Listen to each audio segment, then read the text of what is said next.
Salmo de número 126. Eu vou ler do início, irmãos, para nós termos um melhor entendimento nesta noite. Assim diz a palavra do Senhor. Quando o Senhor trouxe do cativeiro os que voltaram a Sião, estávamos como os que sonham. E nossa boca se encheu de riso e a nossa língua de cântico. Dizia-se entre as nações: grandes coisas fez o Senhor por eles, grandes coisas fez o Senhor por nós, e por isso estamos alegres. Traze-nos outra vez, ó Senhor, do cativeiro como as correntes das águas no sul.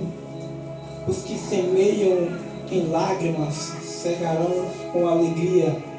Aquele que leva a preciosa semente andando e chorando, voltará sem dúvida com alegria, trazendo consigo os seus molhos. Você pode assentar, glorificando a Jesus. Aleluia, aleluia, Deus. Graças te damos, Meus Senhor. irmãos, esqueci de falar, estou debaixo da bênção do meu pastor Marcos Antônio, onde nosso ministério é ali no bairro Promissão, pastora Marta, Assembleia de Deus Pentecostal, Jesus Cristo a salvação para as nações. Aleluia, Amém? Deus. Glórias a Deus. Meus queridos e meus amados irmãos, nós estamos diante de um texto da palavra de Deus que ele fala por si próprio a partir do primeiro versículo, quando fala que nós estamos alegres, como aqueles que voltaram de Sião, estão alegres por agora teus sonhos serem renovados. E o verso base dessa mensagem, a qual foi incumbido a minha responsabilidade, é o número 5 e o número 6, onde diz que os que semeiam com lágrimas cegarão com alegria. E aquele que leva a boa semente chorando, mas mesmo assim continua andando, ele certamente colherá com alegria e consigo tragará os seus molhos. Então, quando nós adentramos para o versículo 1, nós vemos que a Bíblia Sagrada está expressando que o povo está agradecendo a Deus, o povo está alegre com Deus e dizendo que eles estão como os que sonham. Eles estão agora passando por um momento de alegria em suas vidas. Eles estão passando por um momento a qual eles queriam estar passando. Mas para que esse momento viesse a acontecer, é necessário nós adentrarmos dentro da Bíblia Sagrada e da história contada pelo povo de Israel, o povo de Judá. Para que agora este povo estivesse alegre, é necessário nós entender de algumas invasões que teve contra a casa de Deus, contra o povo de Israel. Quando nós vimos esse povo alegre, nós percebemos que eles agora saíram de um cativeiro, saíram de uma luta, saíram de uma tribulação. Mas como que eles adentraram nesse cativeiro? Como que eles passaram por isso, o pregador?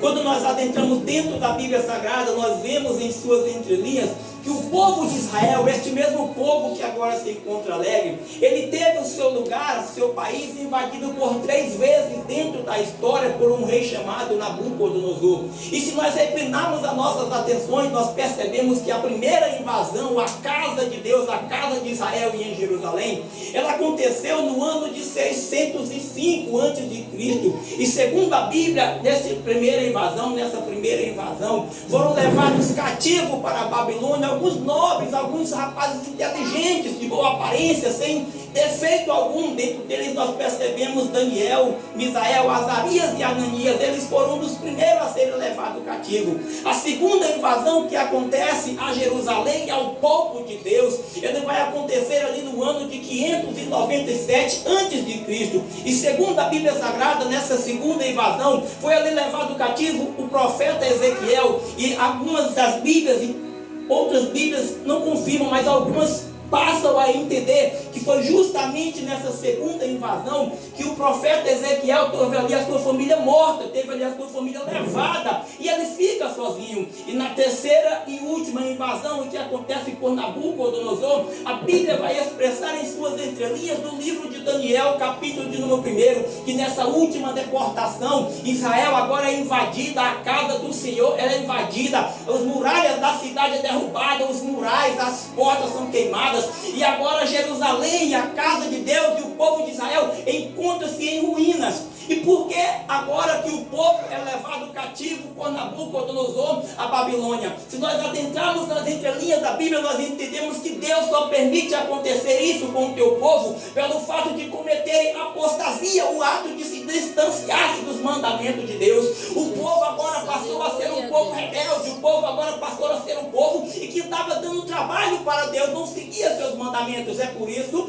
que Deus permitiu que Nabucodonosor levasse esse povo cativo. E quando agora esse povo está cativo, meus irmãos, agora nós iremos entender essa história daquilo que nós lemos. Quando o povo de Israel está cativo lá na Babilônia por Nabucodonosor, a Bíblia vai dizer agora que levanta-se um sentimento, o povo se encontra frustrado, o povo se encontra abatido, triste, o povo se encontra a chorar. É só nós adentrarmos para o Salmo de número 137 que nós tiramos nossas conclusões. Alguém vai olhar para esse povo, eles estão sentados junto ao asilo da Babilônia. Alguém fala, olha, por que vocês não cantam um dos louvores que cantavam em Sião? Aí alguém muito triste vai responder, como que iremos cantar os louvores que outra hora nos cantavam? Nós estamos cativos aqui na Babilônia, nós estamos presos na Babilônia, como poderemos cantar? E dentro desse período, meus amados e queridos irmãos, em que o povo está cativo, o povo está agora no cativeiro, algumas Bíblias, meus amados e queridos irmãos, ela deixa bem notório no livro de Jeremias, no capítulo de número 29, e que o Senhor tem uma palavra para aquele povo, uma palavra de conforto. O Senhor entra no capítulo de número 29 do livro de Jeremias,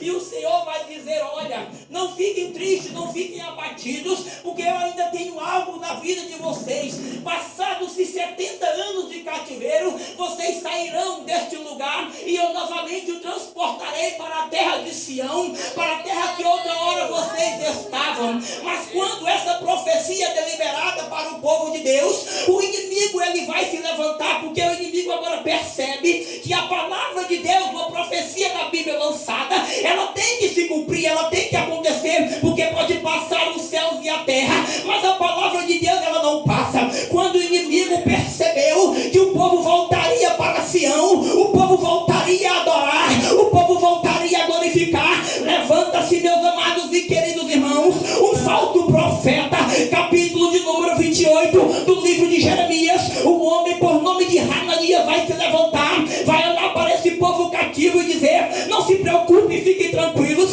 que passados-se 2 anos, Deus nos tirará deste lugar e os transportará para a terra de que vieram. Se nós não entendermos a Bíblia e não reclinar as nossas atenções, nós iremos perceber que é uma profecia boa, é uma profecia de Deus, mas é mentira de Satanás. A profecia que o povo voltaria era real, era verdade, mas o tempo de cativeiro era enganoso, não perduraria somente 2 anos, a Bíblia vai dizer que duraria 70 anos. E por que o falso profeta vai falar que perduraria somente 2 anos? Porque ele entendeu que se ele falasse para aquele povo, cruzasse os seus braços, cruzasse agora as suas atividades, parasse o que eles estavam fazendo, parasse de trabalhar, passaria-se esses 2 anos, e quando o povo abrisse os olhos, já não teria mais nada para fazer, eles não teriam plantado, não teriam edificado, não teria casado, não teria dado filhos nem filhas, as suas filhas não teriam casado, seus filhos não teriam casado. Aonde tu quer chegar, pregador? É que se eles não tivessem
ouvindo. Ele percebeu que o povo estava percebendo que naquele lugar na Babilônia ele já não teria mais a mesma adoração. Na Babilônia eles não entrariam louvores ao Senhor. Na Babilônia eles ficariam de braço cruzado. E não era isso que Deus queria para a igreja naquela época. E não era isso que Deus queria para a igreja nos dias atuais. Quem sabe os dias não são dos melhores. O ano não está correndo sobre aquilo que tu projetou. Aquilo que tu queria não está acontecendo. Mas Deus me manda te dizer: continue acreditando, continue buscando, plantar e pomares e comer o teu fruto. Não perca as tuas esperanças. É mentira de Satanás que você ainda não vai dar fruto. É mentira do inferno. Deus ainda tem grandes coisas para fazer na tua vida. Mas levanta a tua cabeça, ponte na posição, põe de pé, que independente do local e do momento, Deus ainda tem uma promessa a realizar na vida da igreja. Deus ainda tem grandes coisas para levantar na vida da igreja. Eu não sei como está no lugar, eu não sei como está a igreja, muito menos a vida do pastor, mas Deus já me usa nessa noite. Se passou por um momento que essa obra ia perecer, se passou por um momento voltar para trás, é mentira de Satanás. Continue adorando, continue glorificando. Esse projeto e esse lugar, ele vem diretamente do coração de Deus. É mentira do inferno. Continue produzindo frutos e tem filhos e filhas. Continue pregando a boa palavra, continue buscando a Deus como tu tem buscado, que esse lugar ele ainda será notório em Rio Verde. Alguém vai olhar e dizer: mas como pode aquela garaginha, um lugar onde era escondido, ninguém via? E Deus tem levantado dessa forma. Sabe por quê? Porque o que vem do coração de Deus não pode ser interrompido pela vontade de Satanás. Aleluia. Oh, aleluia. Glória a Deus. Deus maravilhoso. Aleluia. O povo que agora está alegre, ele teve que passar por um processo no período de cativeiro. E quando Deus percebeu que estava levantando esse sentimento de frustração, de desânimo, de tristeza, de desespero, que eles já não queriam mais louvar louvores que cantavam em Sião, eles já não queriam mais glorificar a Deus. A Bíblia vai falar que eles penduravam suas harpas nos salgueiros. Eles cruzaram os seus braços e já não acreditavam que voltaria para a terra que Deus prometeu. Eles não entendiam em suas cabeças que aquele momento e aquele período era a permissão de Deus, mas que era algo momentâneo, porque Deus ainda os transportaria para Sião. Deus ainda os levaria novamente para o lugar de onde eles foram retirados. Aleluias. Glórias a Deus. Glória a Deus. Aleluias. Glórias a Deus. Deus maravilhoso. Aleluia, Jesus. E agora que o povo percebeu que era para continuar edificando casas, continuar plantando pomares, continuar adorando a Deus mesmo que sendo cativos na Babilônia, esse período vai passando e perdurado 70 anos, como diz a Bíblia Sagrada. O povo agora retorna para o seu lar. O povo sai desse momento de cativeiro. O povo sai das mãos de Nabucodonosor e volta para a tua terra. É aí que entra o salmo que nós lemos, que eles chegam em seu lugar e eles estão agora como aqueles que sonham, pois eles nunca imaginariam que voltariam a estar lá. Eles não imaginariam em suas cabeças que aquele período de cativeiro passaria. Eles não imaginariam em suas cabeças que aquele momento de luta era momentâneo e que eles voltariam para a sua terra. Eles não passavam por suas cabeças que Deus estava apenas tratando com eles, mas que eles voltariam a entoar louvores em Sião. Aleluia. Mas por que essa falsa profecia foi levantada? Por que esse profeta fala que era só 22 anos?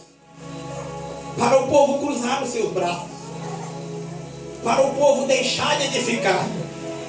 Passaria na cabeça daquele povo: já que vai passar só 22 anos, vamos cruzar nossos braços, vamos se sentar que quando passaram 2 anos nós sairíamos daqui. Mas quando eles percebessem que passados esses 2 anos eles não sairiam do cativeiro, iria ser tarde demais e perduraria mais 68 anos. Só que eles entenderam a mensagem que o profeta Jeremias enviou através daquela carta. E eles continuaram servindo a Nabucodonosor, pois se eles parassem suas atividades, eles seriam mortos. Eles não voltariam para o lugar em que Deus prometeu que levaria novamente.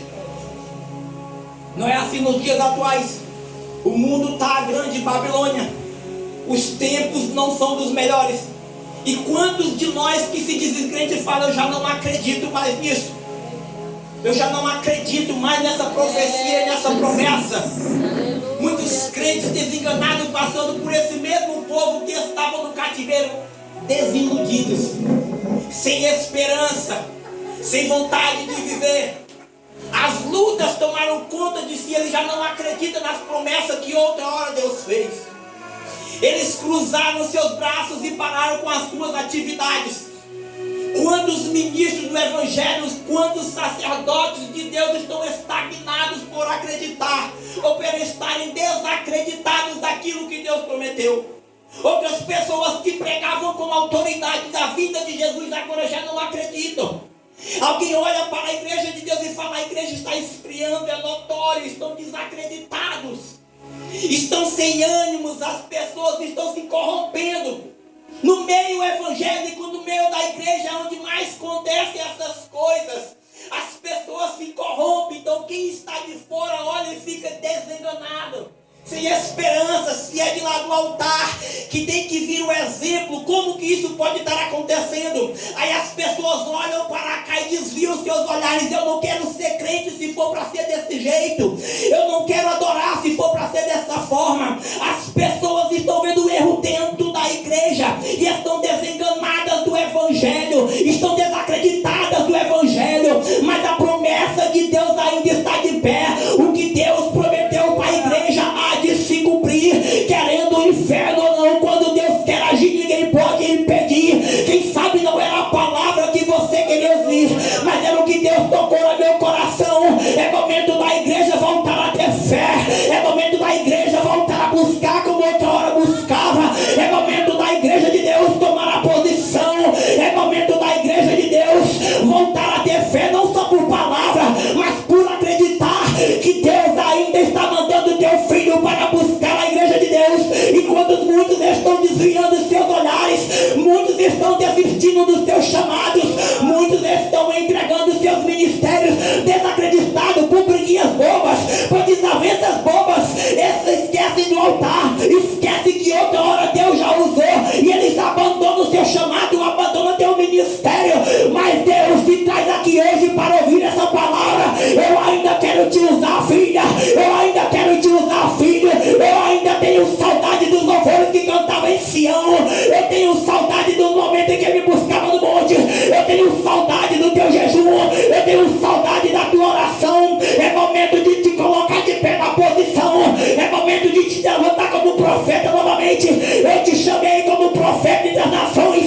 Não é momento de desenganar, de desacreditar. Eu tenho algo para fazer na igreja de Deus através da tua vida. Então fica de pé, que eu ainda quero te usar. Aleluia. Aleluia, Jesus. Glória a Deus. Aleluia. Glória a Deus. Tu és fiel, Senhor. Aleluia. Glória, glória, aleluia. Aí quando nós adentramos para as suas entrelinhas do Salmo de número 126, nós percebemos que agora esse povo está alegre. Nós percebemos que esse povo está glorificando a Deus. Mas para esse povo estar tão alegre no texto que nós lemos, eles tiveram que passar por uma grande luta. Eles tiveram que passar por um grande processo. Quem sabe não é o processo que você está passando nesse momento. Quem sabe não é uma frieza espiritual no teu ministério. Quem sabe não é um filho perdido no mundo das drogas. Quem sabe não é um marido perdido no alcoolismo.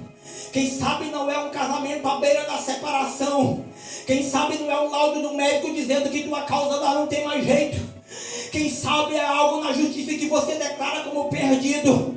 Mas Deus te trouxe aqui para ouvir essa palavra. Acredite que ainda que você esteja passando por isso, acredite que ainda você acredito que ainda você esteja chorando nesse momento. Acredita mesmo que esteja sangrando nesse momento. Vai chegar um dia que a alegria vai voltar. Porque aqueles que semeiam com lágrimas, aqueles que fazem a boa obra com lágrimas, sofrendo, é o filho dando trabalho, é o casamento à beira da separação, mas ele está lá firme nas promessas que o Senhor tem colocado em tua vida. Ele permanece acreditando. Este eu tenho algo para falar na vida dele. Esse momento ruim, essa luta, esse choro vai passar e vai chegar o tempo que você vai colher com alegria. Que alegria é essa? É aquela pregação que você fala para o filho e ele não acredita. E o que eu vou colher? Alegria, porque é pregada a palavra de Deus. Ela tem que adentrar no coração.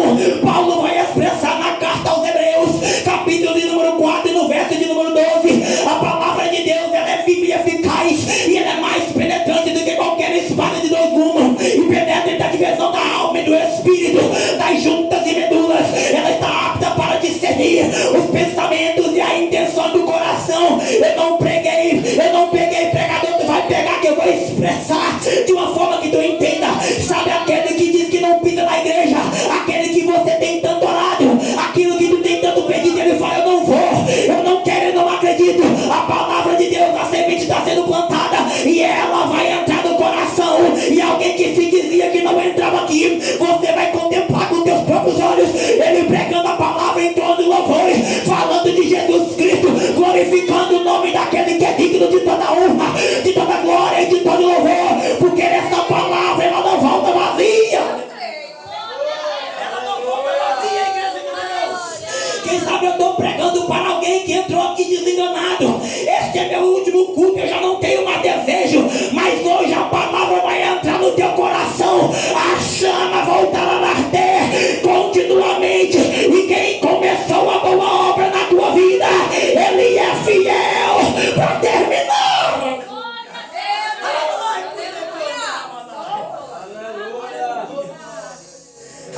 Glória a Deus. Aleluia, Jesus. Senhor.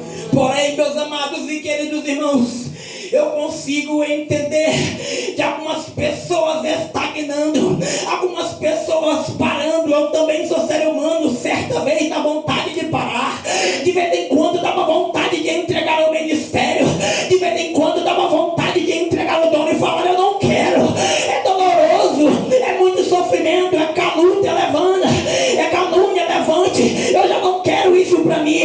Mas Deus tocou a meu coração e ele falou como falou com Paulo: meu filho, fica tranquilo, que nesse momento que tu quer parar, nesse momento que tu se encontra fraco, desanimado, é aí que o meu poder se aperfeiçoa na tua fraqueza, e a minha graça te basta.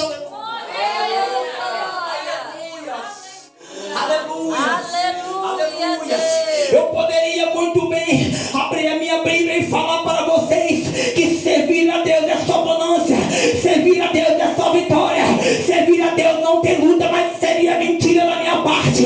Segundo a minha Bíblia, evangelho é renúncia, evangelho é luta, evangelho é sofrimento. O próprio Jesus falou para nós: olha, tem de fé, tem de bom ânimo, no mundo tereis aflições, mas eu venci o mundo. Jesus já estava dando características. Aí vem Paulo no livro A Carta aos Romanos, capítulo de número 8, no verso de número 18: eu tenho para mim, e isso é certo, que as aflições desse tempo presente, ela não pode ser comparada com a glória que há de ser revelada na vida da igreja.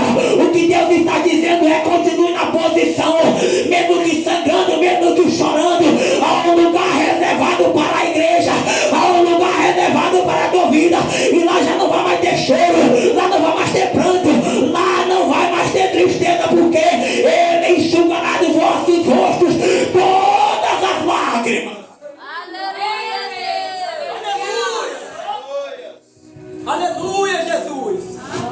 Graças te damos, Senhor. Aleluia. Aleluia. Glória a Deus. Glória, glória, glória. Aleluia, Jesus. Aí agora, esse povo volta como se estivessem sonhando. Esse povo volta agora com regozijo no coração, porque o Senhor o tirara daquele lugar. O Senhor os tirara da mão de Nabucodonosor.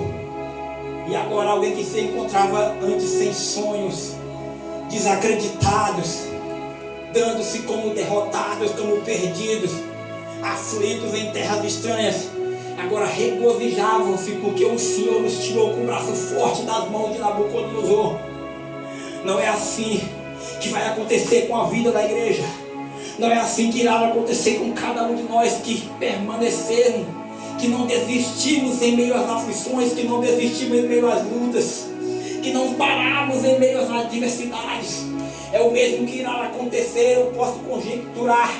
O Senhor não nos levará para Sião, mas o Senhor nos levará para o céu. O Senhor nos tirará desse mundo onde já não tem mais nada para oferecer. O Senhor nos tirará agora desse lugar em que só tem luta, só tem desânimo. Um povo agora corrompido, filho matando pai, pai matando filho. As pessoas fazendo o que não é para fazer, perdidas na prostituição, perdidas no alcoolismo. O mundo que já não nos oferece mais nada e nós somos obrigados a conviver com essas pessoas. Nós somos obrigados a sofrer por passar por esses momentos. Mas o Senhor, Ele nos retirará daqui desse lugar, a igreja de Deus, se nós permanecermos firmes na promessa em que outra hora Ele fez. A promessa que Ele iria buscar a igreja, mas essa igreja tem que continuar, permanecer rompendo, permanecer nas promessas em que Deus outra hora fez. Não deixe que o desânimo acabe a tua fé. Não deixe que o desânimo apague a tua busca.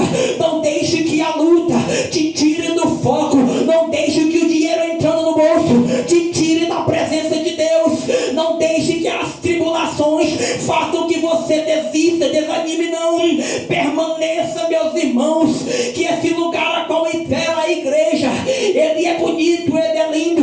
As ruas são de ouro, as paredes são de jaspes, e nós iremos para lá se permanecermos firmes, se nós não nos entregarmos ao pecado, se nós não nos entregarmos às lutas, se nós não entregarmos nossos cargos ministeriais, se nós não entregarmos, oh meu Jesus, aquilo que vem tirando nossas forças. Nós temos que permanecer, independente daquilo que estejamos passando. Nós temos que romper, independente do lugar a qual nós somos lançados. Nós temos que concluir o chamado que outra hora Deus colocou em nossas mãos. Nós temos que continuar fazendo aquilo que o Senhor nos levantou para fazer. Quantas pessoas não entregaram seus ministérios, mas Jesus Cristo, Ele vai voltar para perguntar para ti: o que é que tu fizeste com o dom que eu te dei? Com a tua cara para responder para Ele. Vai falar: eu guardei, eu enterrei, eu deixei de lado. Ou você vai ser aquele vencedor que vai olhar para Jesus e dizer: eu multipliquei, eu multipliquei. O que é que tu quer falar, pregador? Se tu foi chamado para louvar, louve, multiplique o teu talento. Se você foi chamado para pregar, pregue, multiplique o teu talento, pois aquele que te deu, ele vai perguntar: o que é que tu tem feito com o dom? Quantas pessoas não estão enterrando? E Jesus Cristo me traz essa noite para te dizer: Ele ainda sonha em te ver fazendo a boa obra. Desenterra o talento, volta a ter esperança, volta a buscar, volta a jejuar, que eu ainda tenho vidas para salvar através da tua vida. Eu ainda tenho almas para ganhar para o meu reino através da tua vida. Eu ainda tenho algo para fazer ao povo aí na terra através do talento que eu coloquei em tuas mãos. Aleluia, Deus. Aleluia. Graças te damos, Senhor. Grandes coisas fez o Senhor por nós, e por isso estamos alegres. Trazei-nos outra vez, Senhor, do cativeiro, como as correntes das águas do sul, para eles estarem agora entoando esse cântico e esse salmo a Deus, dizendo que agora estão alegres. E eles primeiro tiveram que chorar, eles primeiro tiveram que passar por essa grande luta. Mas eles finalizam com os versículos a qual é tema base desta mensagem. Os que semeiam em lágrimas cegarão com alegria. É Deus falando para alguém aqui nessa noite: continue embora as lutas e as adversidades, porque a colheita ela é bem certa. Aqueles que semeiam com alegria, cantando e andando, certamente colherão os seus molhos. E embora a forma literária que o autor escreveu aqui está falando acerca de pregar o Evangelho e terá retorno de alma, nós podemos espiritualizar isso aqui. É alguém que continua orando por alguém que estava desacreditado, e Deus está falando: continua orando, porque eu vou trazer para a minha presença. É alguém que se encontra com algum familiar no leito de um hospital, mas continua orando pela cura, e Deus está falando: continue buscando, que eu vou tirar de lá e trazer para a minha presença. Aquele que se encontra fazendo a boa obra, a vontade de Deus, embora que com choro, eles colherão o seu molho. Mas é preciso primeiro chorar, é preciso rasgar as suas vestes, é preciso saber que para tudo tem que ter um processo primeiro. Para tudo acontecer primeiro tem que ter um processo. E o processo ao qual esse povo tiveram que passar para agora estar tendo sono novamente foi o cativeiro. Qual que é o cativeiro da vida de cada um aqui? Eu não sou vidente, não sou adivinha, mas você pode pensar na sua mente: o que tem tirado o teu foco? O que tem tentado tirar você da presença de Deus? Quem sabe não é esse o teu cativeiro, mas Deus te traz aqui essa noite para ouvir essa palavra, que é para permanecer naquilo que o Senhor tem deixado. Que os molhos certamente serão colhidos. Aleluia! Oh, glória, aleluia! Os irmãos entenderam o que Deus falava? Aleluia! Eu posso ir para casa e deitar tranquilo? Amém, Jesus, glória a Deus.